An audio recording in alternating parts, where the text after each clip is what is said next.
Hello दोस्तों, आज हम बात करेंगे क्लास 12 के सेकंड बुक की। और सेकंड बुक में हम बात करेंगे चैप्टर पहले की। सेकंड बुक का पहला चैप्टर, और सेकंड बुक का पहला चैप्टर क्या है? पहला चैप्टर हमारा समाकलन। तो आज हम बात करने जा रहे हैं समाकलन की। ठीक है, तो हमें समाकलन को कैसे करना है, सबसे पहले उसमें हम देखेंगे समाकलन के फॉर्मूलों को।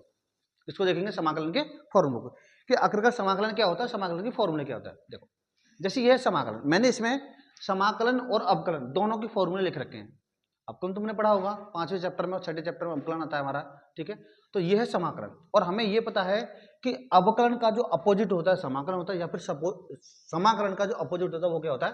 अवकलन होता है। जैसे हम देखो यहाँ लिख रहा है अवकलन प्रत्यवकलज, सॉरी समाकलन प्रत्यवकलज, मतलब समाकलन का उल्टा क्या होता है?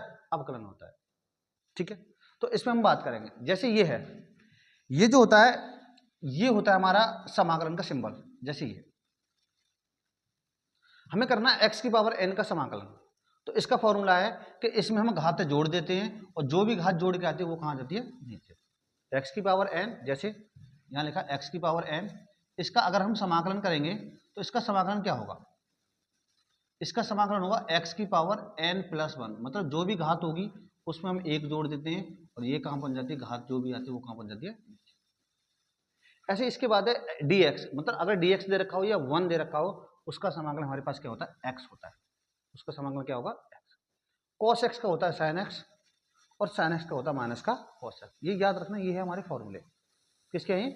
समाकलन के। cos x का क्या होगा हमारा? sin x, और sin x का क्या होगा? माइनस का cos x।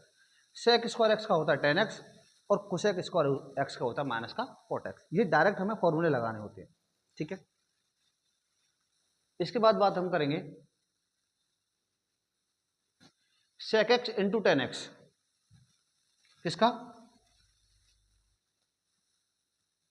sec x into ten x.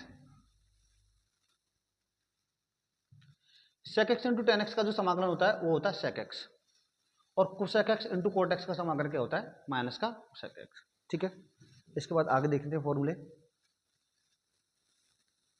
ये है हमारे पास d upon D X, sorry D X upon root में 1 माइनस एक्स स्क्वायर। रूट में अगर अपॉन में 1 माइनस एक्स स्क्वायर होता है तो ये होता है साइन इनवर्स एक्स का। रूट में सेम यही हो तो इसको हम cos स्क्वायर एक्स भी लिख सकते, cos इनवर्स एक्स भी लिख सकते हैं, लेकिन माइनस का। जैसे टेन और कोट होता है, टेन और कोट का सेम रहेगा। अगर हम 10 लगाएंगे तो पॉजिटिव लगाते हैं, और इसी को अगर हम कोट करेंगे तो क्या लगा देंगे? माइनस लगा देंगे। ठीक है, ये होता है सेक का, और ये किसका होता है? कोसेक का।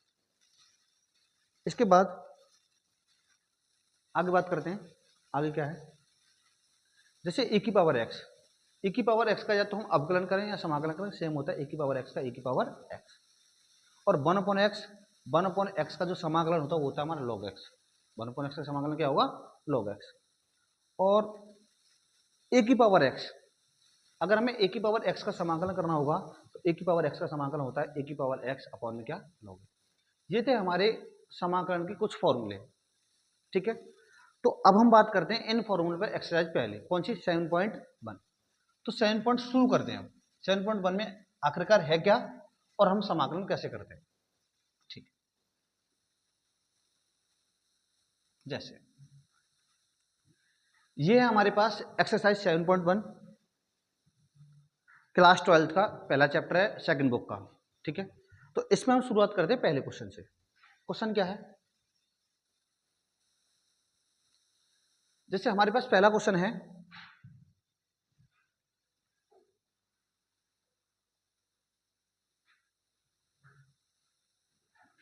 पहला क्वेश्चन है हमारे पास sin 2x। हमें करना है sin 2x का समाकलन। जब sin 2x का मैं समाकलन करूंगा तो हमें यह पता है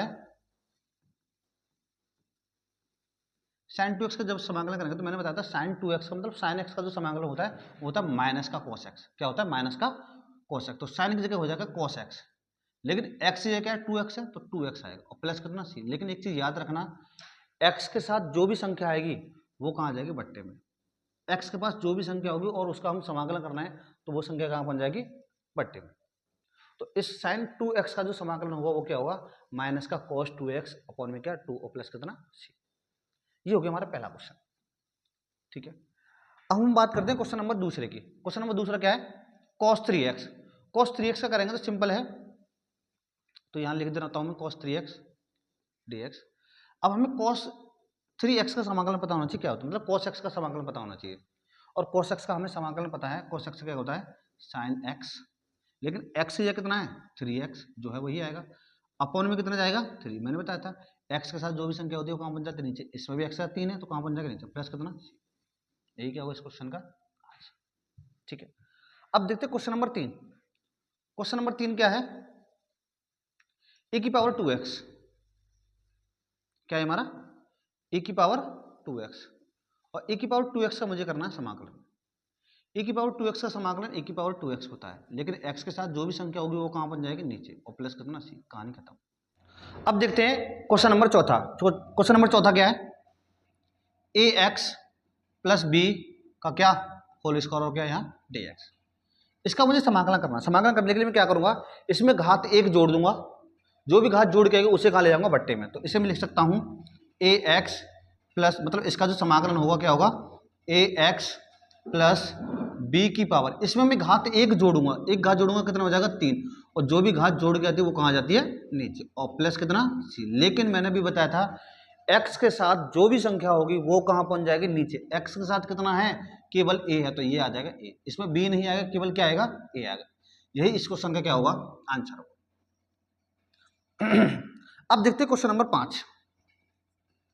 5 में ये रहा क्या है, यहां लिख देता हूं उसे sin 2x माइनस 4 e की पावर 3x, और इसका क्या dx, इसका मुझे समाकलन करना है। समाकलन करने से पहले मुझे सबके फॉर्मूले पता होना चाहिए, ठीक है। तो sin x का जो फॉर्मूला होता है समाकलन का वो क्या होता है माइनस का cos x, sin x का क्या होगा माइनस का cos x, तो यहाँ हो जाएगा माइनस का cos कितना है 2x, और अपॉन में क्या जाएगा, अपॉन में क्या जाएगा भाई 2 जाएगा, क्यों, क्योंकि मैंने बताया था अभी x के साथ जो भी संख्या होगी वो कहाँ बन जाएगी नीचे, माइनस का 4 का 4 रहेगा, ये अचर है। e की पावर 3x, e की पावर 3x का मैंने बताया था e की पावर x का e की पावर x सेम रहेगा, लेकिन x के पास जो संख्या होगी वो कहाँ बन जाएगी नीचे, तो यहाँ आ जाएगा कितना, और प्लस कितना लगा देंगे हम कांस्टेंट, यही इस क्वेश्चन का क्या होगा आंसर। ये था हमारा क्वेश्चन नंबर 5, ठीक है। आगे बात करते हैं क्वेश्चन नंबर 6।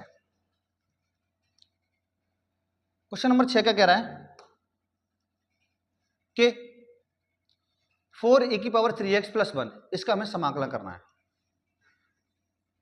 4 e की पावर 3x प्लस 1 और इसका क्या dx, 4 तो इसका कांस्टेंट है, गुणा में है तो 4 का तो 4 रहेगा, e की पावर 3x, e की पावर 3x का समाकलन डायरेक्ट क्या होगा हमारा e की पावर 3x अपॉन 3x है तो 3 का बन जाएगा नीचे प्लस, और x का ध्यान रखना अगर यहाँ dx है तो x आएगा, dy है तो y आएगा, तो x का हो जाएगा केवल x, सॉरी 1 का हो जाएगा केवल क्या, और प्लस कितना,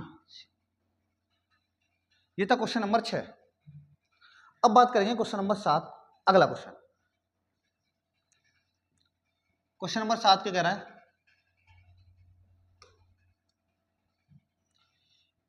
क्वेश्चन नंबर 7 है a x square plus b x plus c, समाकलन a x square plus b x और प्लस कितना सी, और इसका मुझे क्या करना है समाकलन।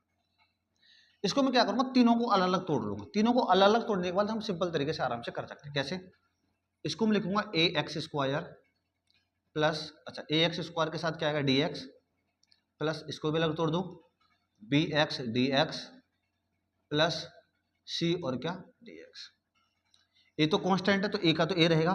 अब एक्स स्क्वायर का हमें समाकलन कैसे करेंगे, एक्स स्क्वायर मैंने बताया था कि जितनी भी हमें घात दे रखी हो उसमें हम एक घात जोड़ देते, तो इसमें एक घात जोड़ूंगा तो कितना हो जाएगा एक्स की पावर 3 और बट्टे में कितना आ जाएगा 3 प्लस इसका करूंगा बी कांस्टेंट है, बी का तो बी रहेगा, अचर संख्या है, एक्स का कितना होगा, एक्स की घात यहाँ पर 1 है, इसमें एक और जोड़ूंगा तो कितनी हो जाएगी 2 और बट्टे में कितनी आ जाएगी 2 प्लस। अब मुझे सी का करना, सी तो कांस्टेंट है तो यहाँ पर क्या बचा केवल dx, और dx का भी मैंने फॉर्मूला बताया था, dx का केवल क्या होता है x और प्लस कितना c, यहाँ पर छोटा सी तो यहाँ पर लगा लो बड़ा सी, कांस्टेंट लगा लो, यही क्या होगा इस क्वेश्चन का आंसर, ठीक है।